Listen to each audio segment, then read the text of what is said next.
Jean-Christophe est le propriétaire de ce café-restaurant du centre de Bordeaux. Dans la soirée du 26 août dernier, sur la terrasse, un drame a été évité de justesse. Capté par la caméra de l'établissement. Cet homme en bleu a voulu payer avec un faux billet de 20 €. Le serveur de dos décide de ne pas lui rendre. Une altercation éclate. En voyant la scène s'envenimer un petit peu, j'ai un client qui décide de s'interposer entre l'assaillant et mon employé. Et c'est à ce moment-là que cette personne se retourne et sort une lame d'à peu près 30 cm dans son dos. Par réflexe, le client en blanc évite de justesse le couteau. L'agresseur, très jeune, parlant peu français, a porté soudainement et presque gratuitement un coup qui aurait pu tuer et repart presque tranquillement.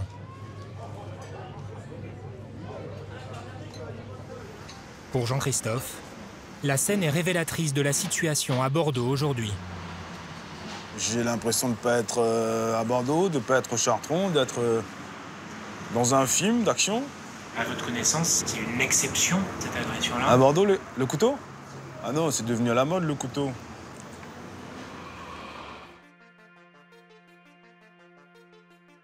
Longtemps surnommée la Belle Endormie, Bordeaux s'est réveillé l'été dernier au rythme de faits divers sanglants. 31 agressions au couteau en un mois. Les affaires de coups et blessures en hausse de 40%, notamment dans le centre-ville. Selon la préfecture, la moitié de ces agressions serait le fait de mineurs, parfois âgés de seulement 14 ans, ou de jeunes majeurs, venus clandestinement sans leur famille du Maroc ou d'Algérie. Sans ressources ni volonté de s'intégrer dans les structures d'accueil, ils multiplieraient cambriolage et vol avec violence. Le phénomène touche Paris depuis 5 ans et s'étend maintenant à plusieurs grandes villes de province. À Bordeaux, il serait entre 80 et 150, vivant souvent dans des squats. Parfois pris en main par des réseaux, aucun n'a de document d'identité et presque tous se prétendent mineurs. Une façon d'échapper à l'expulsion, voire à la prison.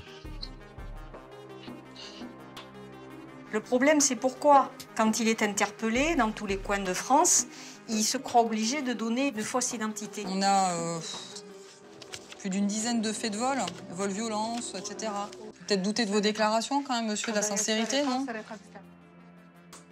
Leur mode opératoire est résumé sur ces images captées par les caméras de la ville.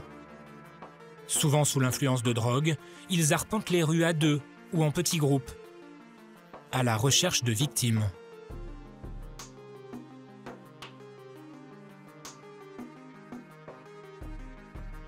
Ils abordent en priorité les personnes isolées, comme cet homme en gris qui tient son téléphone dans la main gauche. Courte conversation avant de lui arracher son portable.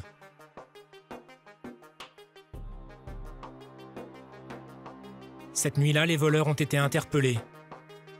Un défi pour les autorités, car certains vols deviennent ultra-violents.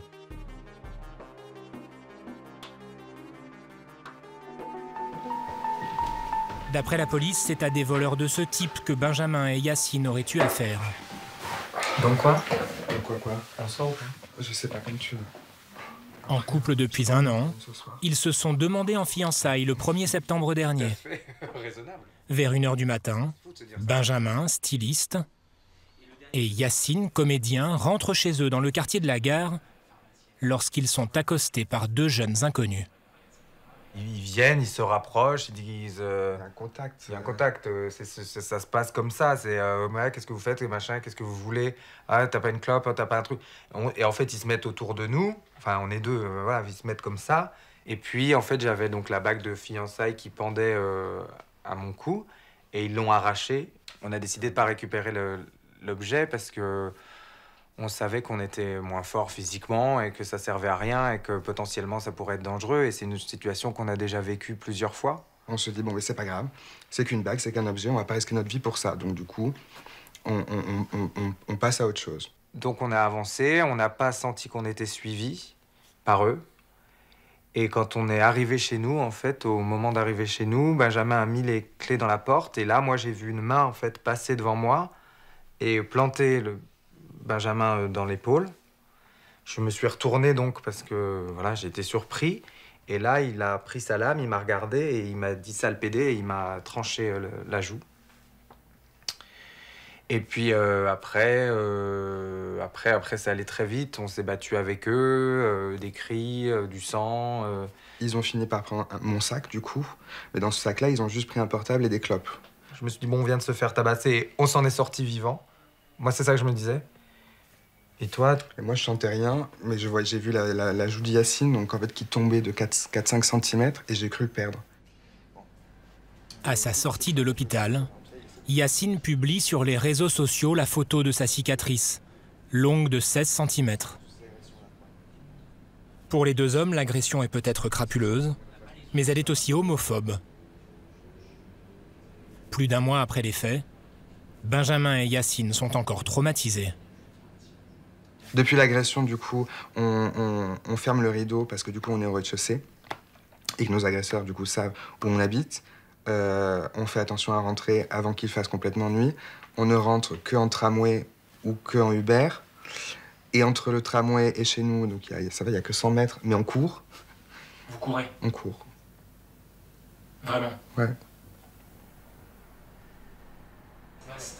Les agresseurs de Benjamin et Yacine n'ont pas encore été identifiés.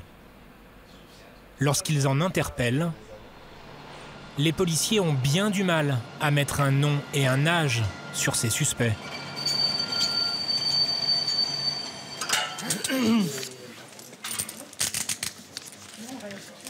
Mais pas les mains dans le dos, c'est pas le fait. Ce matin-là, 2 garçons ont été placés en garde à vue au commissariat central. Un vol avec effraction a été commis dans la nuit dans un marché couvert. Allez, choisis un numéro. Celui-là ou celui-là? Mets-toi là. Un vigile a mis les suspects en fuite. Voilà. Sur la base de son signalement, la brigade anticriminalité Mettez bien la planche devant vous, là, comme ça. a interpellé dans un squat les garçons tenant les ardoises 1 et 2. Derrière la vitre sans teint, le vigile doit maintenant reconnaître les voleurs. Alors, vous avez 4 individus, ils sont numérotés. Alors, est-ce que vous pouvez me dire les individus que vous avez remarqués ce matin? Pour moi, c'est le 1 et le 2. Vous devez désigner les 2 numéros. Ouais. Vous êtes formel? Formel. Vous êtes formel, ok, donc ça va. Le témoin semble catégorique. L'enquête est confiée à un groupe spécialisé, créé il y a 1 an et demi pour lutter contre le phénomène, remonter les réseaux et identifier les suspects. On va se mettre dans la pièce, là. Les 2 garçons n'ont aucun papier et disent être âgés de 15 ans. Allez, enlève ton manteau. En France, un mineur de moins de 16 ans ne peut pas être placé en détention provisoire pour un délit. Et les mecs, ils ont été interpellés à 4 km de lui. Pour savoir à qui il a vraiment affaire, Stéphane, le chef de groupe, va utiliser un tout nouveau procédé, la reconnaissance faciale. Elles ont été fraquées. L'ordinateur compare la photo du premier garçon avec toutes celles enregistrées dans le fichier des antécédents judiciaires.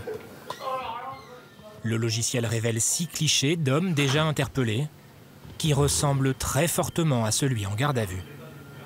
Que là, c'est flagrant parce qu'on voit les lèvres, hein, quand on voit la commissure des lèvres, quand on voit au niveau du nez, on voit qu'on a affaire au même individu, quoi. L'épaisseur des sourcils, l'écart entre les sourcils. Là, c'est moins flagrant parce qu'il a les cheveux bien plus longs, un petit peu raidis. Par contre, on retrouve les lèvres, hein. Les lèvres, le bas, les rides qui sont ici, là, on les retrouve. Le logiciel donne un taux de concordance.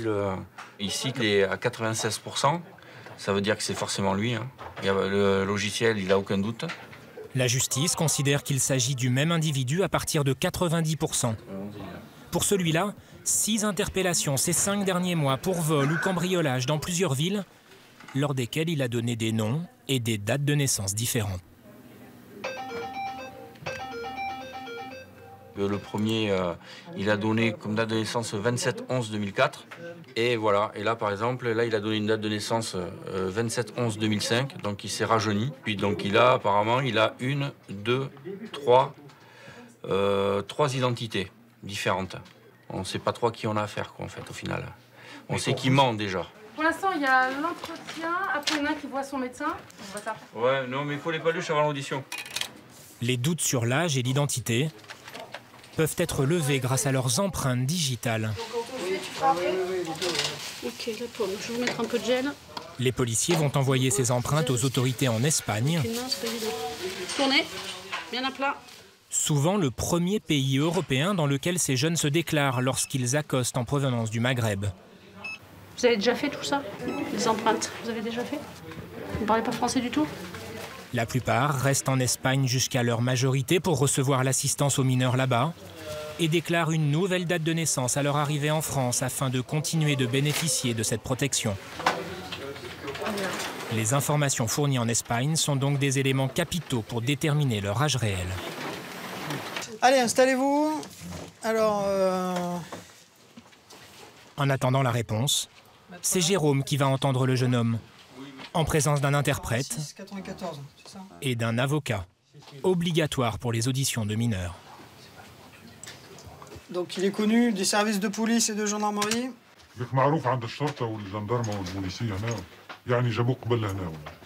Non. Bah si, t'es connu des services de police et de gendarmerie, puisqu'on a tous tes antécédents judiciaires et on va en parler. Juste après. T'as déjà été interpellé par les services de police ou de gendarmerie? Jamais on m'a ramené ici. Non, pas à Bordeaux, je parle en France. Oui, en France, une fois, oui. Ok.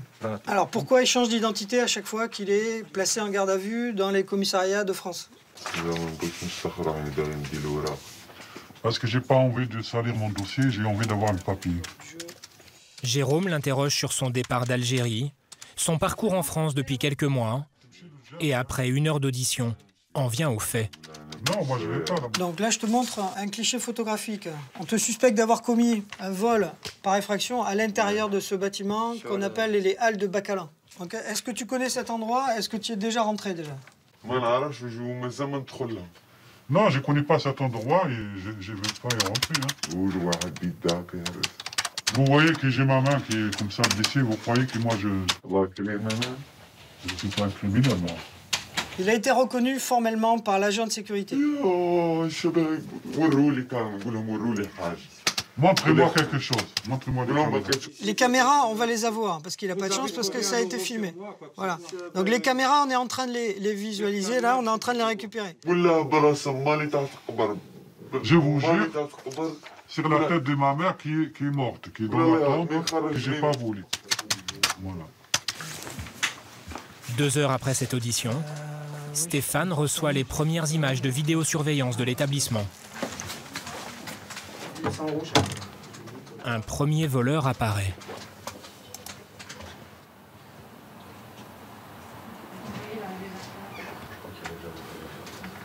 Ah non, là, il a pas, là, putain. Merde. C'est sa main entière, il n'a pas de bandage. Il a pas, parce que tu vois les mains, il a les doigts pris. Le second voleur non plus ne porte pas de bandage, contrairement au jeune homme en garde à vue. Les tenues vestimentaires et les corpulences ne correspondent pas. Les 2 garçons seront relâchés. Un des auteurs du vol sera identifié quelques mois plus tard et incarcéré. Un adulte qui assurait avoir moins de 18 ans.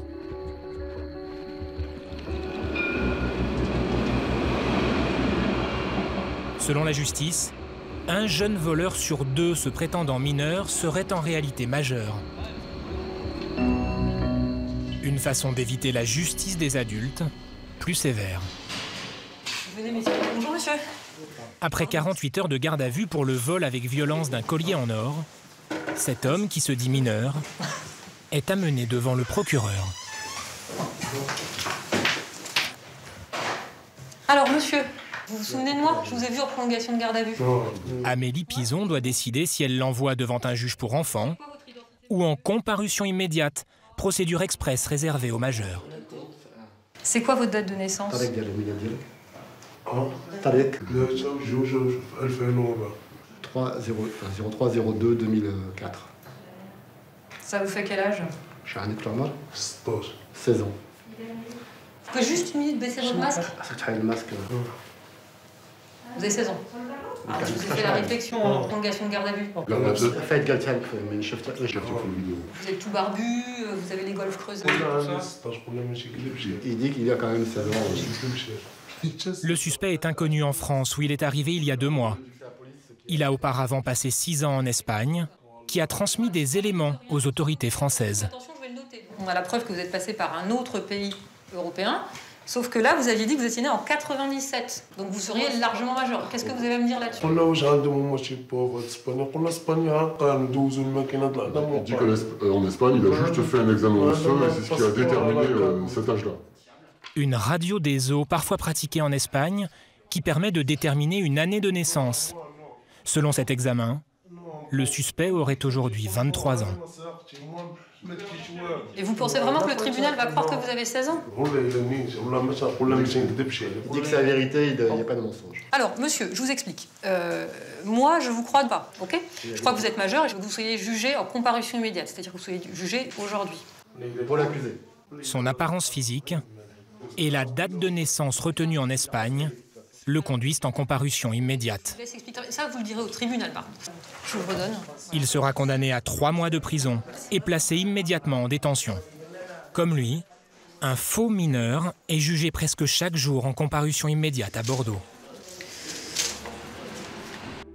Des voleurs qui n'agissent pas tout à fait seuls et qui écoulent leur butin grâce à des receleurs, eux bien implantés dans la région bordelaise. En février 2020, les policiers ont intercepté 2 véhicules prêts à partir à l'étranger, remplis de marchandises volées.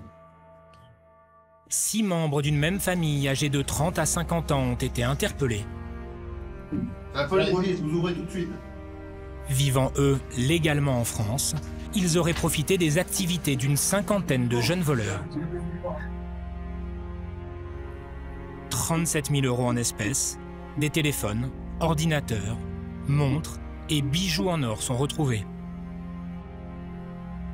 Ainsi que des médicaments, comme du Lyrica, un antiépileptique que les voleurs utiliseraient comme une drogue et qui les désinhiberait tout en entraînant une très forte dépendance. Pour la justice, sortir ces jeunes de la rue devient une gageure. À Bordeaux, il y aurait une 50aine de mineurs qui échappent aux structures traditionnelles d'aide à l'enfance. Au dépôt du palais de justice, Élodie, éducatrice à la protection judiciaire de la jeunesse, va dialoguer avec un adolescent de 16 ans, transféré ici après sa garde à vue. Je te vois aujourd'hui parce que tu vas être déféré devant le juge des enfants pour des faits de recel de vol. Un entretien obligatoire pour tous les mineurs avant leur passage devant le juge. Ta date de naissance, s'il te plaît. 05-05-2004. Tu es né où? À Oran, en Algérie. Ça fait longtemps que tu es en France? 2 ans? Amen. 2 ans, oui. Pourquoi tu es parti d'Oran? Parce que j'avais des problèmes. Tu avais des problèmes de quel type? Pourquoi vous voulez le savoir? C'est juste pour le dire au juge.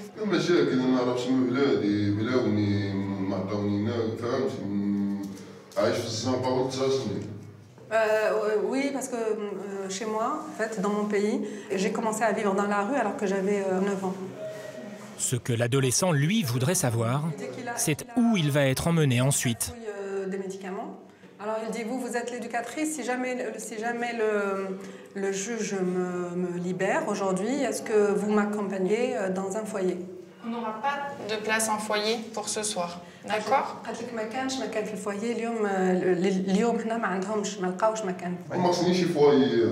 toute façon, je ne veux pas de foyer.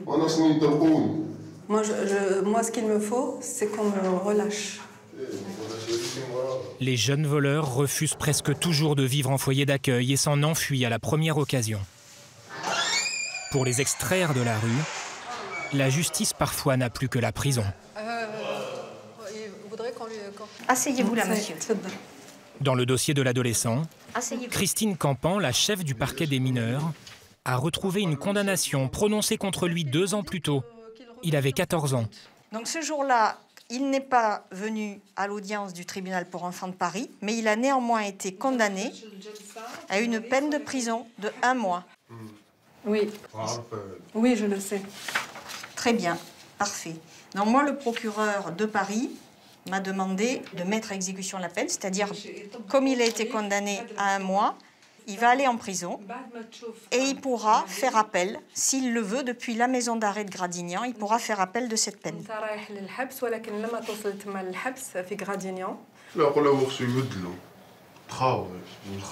Je voudrais convertir cette peine en travaux d'intérêt général. Bah tiens, ça n'est pas possible et c'est doublement pas possible parce que il peut encore en faire appel. Et d'autre part, pour pouvoir avoir un travail d'intérêt général, encore faudrait-il qu'il ait une adresse fixe, ce qui n'est pas le cas. Ça veut dire que vous voulez dire que je dois aller en prison aujourd'hui? Oui, ce soir. Depuis sa condamnation il y a 2 ans, le garçon ne s'est pas réinséré et a récidivé.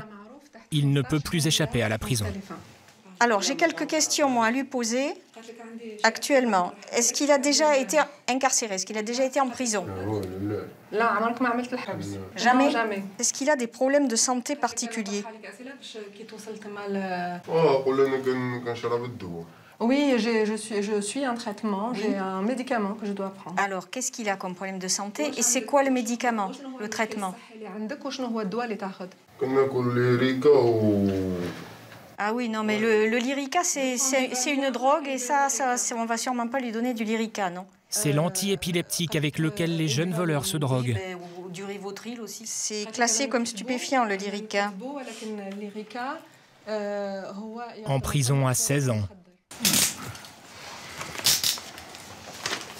Au revoir. La solution ne réjouit pas Christine Campan, qui s'avoue démunie face à ce phénomène.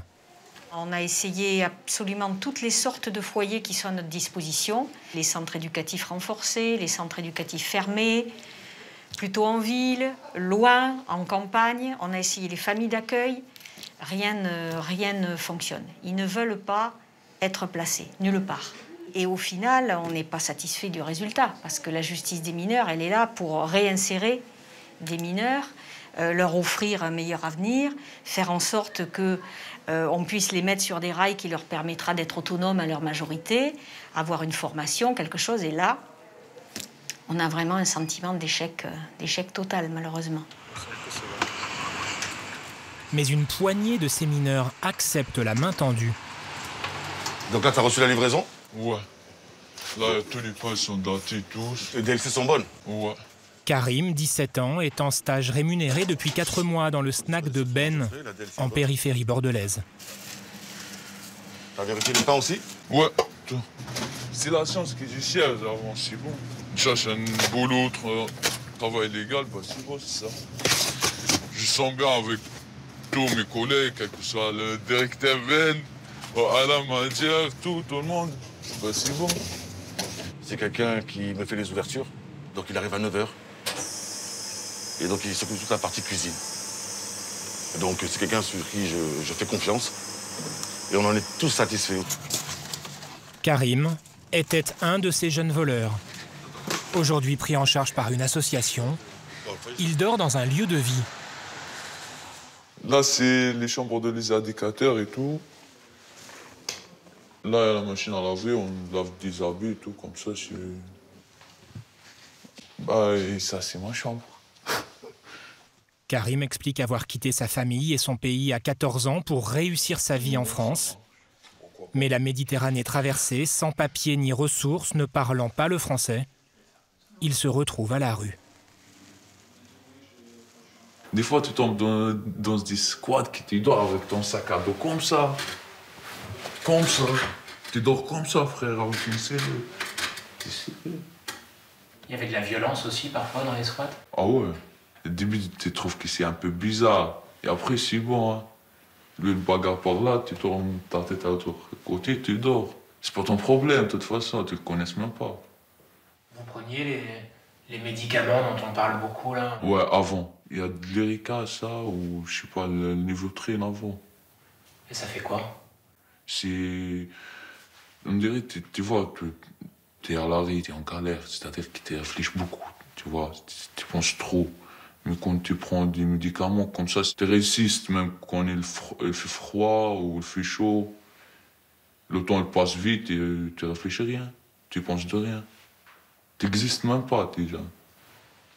Il se serait mis à voler pour vivre, voire survivre. Il a arraché des téléphones, j'ai cassé des voitures. Mais la voiture, j'étais cassé au mois de mars, à 5h du mat. Je mourais de froid. Il y a une doudoune là-dedans. J'ai cassé la voiture, j'ai pris la doudoune. Et vous vous êtes fait arrêter? Ouais, sur place. Sur place. La juge des enfants lui propose alors d'être placé dans ce lieu, auprès d'Afid, éducateur depuis 25 ans. Il n'y a pas de souci particulier au travail? Pas du tout. Depuis que je suis venu, c'est bon, tout est réglé? Tout est bon, pas du tout. Lorsqu'ils se rencontrent, après 3 ans de rue, Karim est en mauvaise santé, accro aux médicaments et à sa vie d'alors. T'as abandonné toutes tes affaires, toi, tu te souviens? Ouais, pendant le confinement. Ben oui, tu m'avais dit quoi? Tu m'as dit oui, Afid, je veux retourner au squat, récupérer mes affaires. Je t'ai dit si tu retournes au squat, tu reviens plus. Ouais, parce que tu m'as dit quoi? Tu m'as dit alors laisse tomber, c'est bon. Et depuis, tu m'as plus jamais reparlé de tes affaires. L'intégration de Karim est encore fragile. Ouais. Il reste une exception, car selon Afid, pour tous ces jeunes voleurs, les risques de rechute sont nombreux. Il y a aussi un conflit de loyauté, hein, en se disant que mes propres amis vivent dans la rue, dans une entrée, dans un coffre de voiture, dans un squat, et moi je suis là. Et du coup, ils subissent aussi des pressions de l'extérieur, des messages parfois, qu'est-ce que tu fais là-bas? Allez, reviens avec nous, etc. Donc c'est vrai que chez eux, ça engendre quand même pas mal un combat quand même intérieur qui est difficile. Enfin, c'est une lutte quand même compliquée à mener pour eux. Majeur dans quelques mois, Karim compte demander sa régularisation.